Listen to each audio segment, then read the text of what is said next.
Servus, Glück auf und herzlich willkommen zu einer weiteren Ausgabe des FC Bayern Taktik Fuchs. Ja, Leute, Abschlusstraining vor dem Champions League-Spiel bei Inter Mailand oder Champions League Viertelfinal-Rückspiel steht noch aus. Pressekonferenz steht noch aus, sie ist erst heute Abend, Viertel nach 7. Da habe ich keine Zeit, ich habe erst ab 23:15 Zeit. Dann werde ich da die Reaction drauf machen, das heißt, das kommt ein bisschen später. Knallt euch gerne morgen früh rein, wann immer ihr Zeit und Lust habt. Von daher werden wir natürlich jetzt hier vielleicht den einen oder anderen aufstellen, der vielleicht noch angeschlagen ist. Aber gut, so ist es. Bevor wir reingehen, erstmal der Hinweis, wenn ihr den Kanal noch nicht abonniert habt, tut das sehr gerne, damit unterstützt ihr einfach das, was ich hier so tue. Vielen lieben Dank dafür. Gut, meine Einschätzung zum Spiel bei Inter Mailand habe ich gestern im Stream schon geteilt. Ich habe kein gutes Gefühl.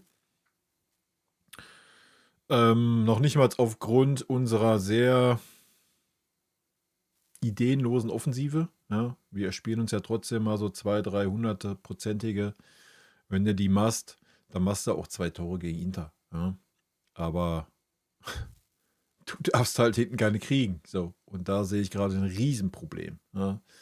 Wir sind offen wie ein Scheunentor. Wir haben keinen vernünftigen linken Verteidiger. Wir haben keinen rechten Verteidiger. Dazu hast du noch einen unerfahrenen Torwart im Tor. Da bin ich mal gespannt, wie das Stadion auf ihn wirkt. Dazu ist die zentrale Position mit Kimmich. Die letzten Spiele auch wieder offen wie ein Scheunentor. Der Einzige, der da ein bisschen dagegen hat, ist der Leon. Ich gehe davon aus, dass dieselbe Startelf auflaufen wird wie gegen Dortmund. Und wenn das passiert und die Spieler sich nicht um 300% steigern bei so manchen zum Dortmund-Spiel gesehen, ja, werden wir leider chancenlos sein. Ne? Da müssen wir echt schon viel Spielglück haben, damit wir dann ernsthaft sagen können, ja, wir haben eine realistische Chance. So ehrlich muss man einfach mal sein. Ja? Natürlich ist alles möglich. Das Fußball, wir sind ein Tor hinter, alles ist gut. Ja, nichts ist unmöglich. Nehmt nur Dortmund letztes Jahr in der Champions League in Paris. Ich glaube, Paris hat 30 Torschüsse gehabt, 3-mal Latte, hat einfach kein Tor gemacht. Wer weiß, ja. Aber wenn mir was Sorgen macht, dann natürlich unsere Defensive. Ja, und ich denke, das wird auch der Knackpunkt sein, ne? Also Inter ist ja jetzt auch keine Mannschaft, die keine Stürmer hat. Dazu spielen sie zu Hause, das natürlich ein Vorteil ist. Wie gesagt, und du musst natürlich vorne knipsen. Ne? So, das ist noch das andere Thema.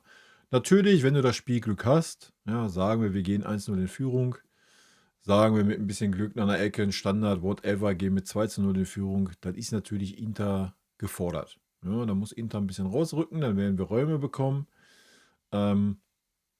Das würde uns gut tun, definitiv. Und dann ist natürlich alles drin. Ja? Also nicht falsch verstehen, aber boah. Ich meine, vielleicht überrascht Kompanie mich. Ja? Damit gehen wir rein in die Aufstellung. Bevor wir da reingehen, noch mein Ergebnistipp. Ich sage 8-7 nach Elfmeterschießen für uns.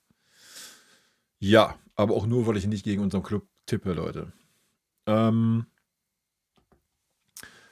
Ja, für mich gehört, auch wenn es nicht eingespielt ist, in diesen Spielen klarer Sechser auf dem Feld und damit fangen wir einfach heute mal ein bisschen unkonventionell an. Ja, hier, zack, der muss dahin, Punkt. Ja. That's all, genauso wie der dahin muss. Ja. Da ist meine Cam natürlich vor. Toppi, schieb mich mal hier so rüber. Kimmich gehört auf die Rechtsverteidigerposition. Ja. Dann hast du wenigstens schon mal eine Position da hinten bekleidet.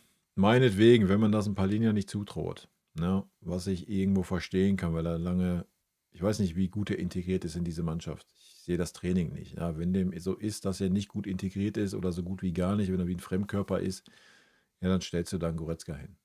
Ne? Ganz einfach Kiste. Und davor stellst du dann Conny Leimer oder einen Pavlovic. Ja? Ich würde hier ganz unkonventionell, ich weiß, hier kommt ein Goretzka mit dahin. Leon hat ein gutes Spiel gemacht gegen Dortmund, ja. War der aktiv war, der ist auch noch ein bisschen defensiv stärker. Wir müssen unsere Defensive verstärken. Es bringt alle nichts, wenn wir 2 Tore schießen und hinten 3 kriegen, ja. Es bringt uns alle nichts. Gut. Die Linksverteidiger Posse, ja. Könnte natürlich überlegen, da kannst du natürlich Conny Leimer bringen oder ein Stunny. Ich würde mal mit dem Conny anfangen. Ich weiß nicht warum. Conny hat mir auf der linken Seite ein bisschen besser gefallen wie auf der rechten Seite in den paar Spielen, die er da gespielt hat, oder die paar Minuten. Ansonsten, ja, Stunny war halt auch schwierig. Ja, Guerrero aber genauso. Ja. Guerrero würde ich echt, je nachdem wie das Spiel läuft, würde ich mir eher aufheben für die Mitte. Ja. Weil wenn du einfach noch mal ein bisschen was Technisches brauchst oder wenn wir beim Zehner sind, wenn Thomas Müller keinen guten Tag hat, ja, oder überfordert ist, weil er jetzt mal 80 Minuten gespielt hat. Ich weiß es nicht, kann es nicht einschätzen, das werden wir alles morgen erleben. Dann wäre natürlich Guerrero die Alternative, ja, weil er einfach technisch stärker ist. Ansonsten ist ein Guerrero aber natürlich auch eine Alternative für die Außenbahn. Ja, das darf man auch nicht vergessen. Ja. Also vorne Logan, ohne Harry Kane wird es ganz schwer, ohne Michael unmöglich. Und dann hast du auf der linken Seite, hast du alle drei sind gerade fit. Sané, Coman, Serge Gnabry. Ich würde Gnabry die Chance geben, weil er ja gute Minuten hatte, wo er reinkam. Und da hast du natürlich dann die Option. Ja. Ich mache jetzt mal den Coman dahin, wo es mit Sicherheit noch nicht für 90 Minuten reichen wird. Und wir machen hier mal dann Sané rein. Den Spieler des Monats März. Grandios. Alternativ könntest du natürlich auch auf Risiko gehen, je nachdem. Oder später könnte man auf Risiko gehen und könnte den Bums so machen, ja, mit Müller.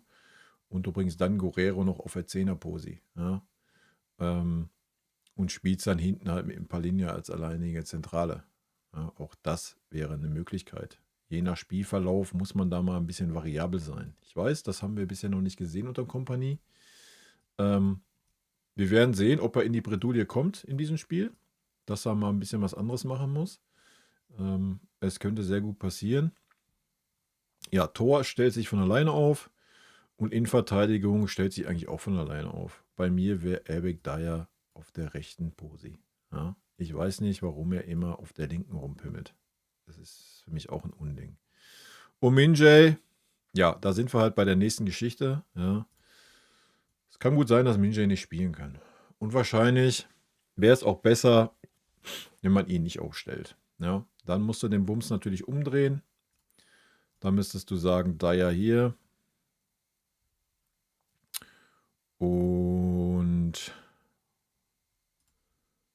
Stunny da. Ja.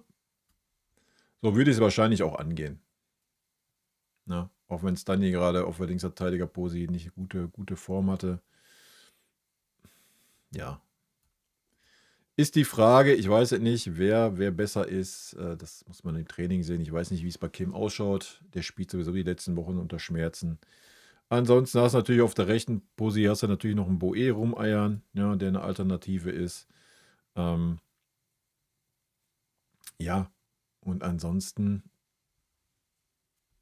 viel mehr Alternativen sind nicht, wa? Der Rest musst du halt hin und her schieben. Ja? Da musst du halt mal sagen, pass mal auf, keine Ahnung, wir gehen auf Dreierkette hinten. Ja? Auch das kann eine Möglichkeit sein. Wenn wir gerade verschoben haben mit dem Thomas Müller um Harry Kane rum, dahinter noch ein Zehner, kannst du auch sagen, wir gehen hinten auf einer Dreierkette, wenn es sein muss. Ja? Wenn du Offensivpower brauchst, wenn du Drang brauchst, zum Start, alles gut. Zum Start, Viererkette, 2 Sechser davor, hier, so wie hier, so würde ich auch beginnen. Wichtig ist, dass du hinten stabil stehst, erstmal kein Chris und dann ist es wichtig, dass du das erste Tor machst. So, dann ist der Bums wieder offen, das heißt Verlängerung. Ja? Und dann musst du auf die Situation reagieren können. Und das kannst du mit dem Kader. Wir haben es bisher leider nie getan. Ja? Das ist ein bisschen schade. Und vor allen Dingen ist natürlich auch super wichtig, dass wir mal die zweite Idee haben. Ja? Und nicht stumpf sagen, ja, gegen Inter brauchen wir eh nicht flanken. Brauchst das nicht machen, das nicht machen, das nicht machen. Wow, wie überraschend. Ja? Das hat man im Hinspiel gesehen, wie wahnsinnig schwer es Inter gefallen ist, gegen uns zu verteidigen. Ja? Ja, wir hatten den Bonus des Heimspiels, deswegen haben wir teilweise mal eine starke Phase gehabt. Das haben wir aber nicht in Mailand. Ja? Also von daher, da muss man dann auch mal ein bisschen reagieren können und mal ein bisschen on the fly umstellen. Ja? Und auch mal eine andere Marschroute vorgeben. Wie zum Beispiel mit dem Kimmich als Rechtsverteidiger hast du natürlich die Alternative. Der Kimmich schlägt überragend gute Flanken, ja, aber auch Maike schlägt gute Flanken. Da hättest du eine mega starke rechte Seite. Ich verstehe nicht, warum man das diese Saison immer noch nicht ausprobiert hat. Ja. Stattdessen wird man nächste Saison sehr wahrscheinlich ein paar Linien vom Hof jagen und gut ist. Ne? Linke Seite ist natürlich super anfällig, ja, aber genau deswegen ein paar Linien auf dem Feld. Ja, genau deswegen. Ein paar Linien hat die Erfahrung, hat das Können vor allen Dingen. Ist natürlich hier ein bisschen schlecht anzuordnen. Normalerweise müssten wir so anordnen, ja, damit es ein bisschen klarer wird. So. Leon für mich der klare Achter, der aber trotzdem auch defensiv stark ist und mitarbeiten kann. Ja, das hat er auch gegen Dortmund gezeigt. Und Palhinha ist der die Räume schließt. Und das kann er blind. Ja. Wenn du dann hier den super offensiven Conny Leimer hast oder auch hier einen Kimmich, dann weiß er, wie er sich zu verhalten hat, um diese Löcher zu stopfen. Ja, das ist eine große Stärke von eines Palhinhas, die man sich bisher leider nie zu eigen gemacht hat, was sehr schade ist. Ja. Ich bin sehr gespannt. Das wäre meine Aufstellung. Ich habe es schon eingangs gesagt, ich gehe davon aus, dass 1:1 dieselbe Startaufstellung auflaufen wird wie gegen Dortmund. Werden wir sehen. Ja. Wichtig ist, dass die Spieler, die gegen Dortmund enttäuscht haben, wie ein Harry Kane, wie ein Kimmich, wie auch ein Conny Leimer, ja, das war auch nichts zweite Halbzeit. Die Spieler müssen liefern. Ne? Die müssen 3 Schippen drauflegen, ansonsten wird es schwer werden. Ja. Nochmal, mein Gefühl ist super schlecht, was eigentlich immer sehr, sehr gut ist. Ja? Mein Karma sorgt immer dafür, wenn ich super schlecht sehe, dass es super gut läuft. Habe ich gar kein Problem mit. Freue mich darüber, wenn wir weiterkommen. Wir werden das Quäntchen Glück brauchen. Ja? Hoffen wir, dass wir es uns in den Zweikämpfen und vom Willen her verdienen werden. Das Glück, dass wir es erzwingen in diesem Spiel. Ich bin sehr gespannt. Rot-weiße Grüße gehen raus, Leute. Ich wünsche uns natürlich morgen ein sehr, sehr gutes Spiel und ja, am Ende ist sogar das Spiel scheißegal. Hauptsache, du kriegst irgendwie das Ergebnis zustande, was du brauchst. Ich tue mich gerade schwer, da super positiv zu sein, aber da gibt es genug unter euch, die das sind und das ist sehr gut so. Ich freue mich einfach aufs Spiel und ich bin sehr, sehr gespannt, ob ein Kompany endlich mal von seinem Stiefel abweicht. Ich kann es mir nicht vorstellen, aber wer weiß, die Hoffnung stirbt zuletzt. In diesem Sinne, tschüssi. Vielen lieben Dank für euren Support hier auf dem Kanal und in diesem Sinne, gute Freunde kann niemand trennen.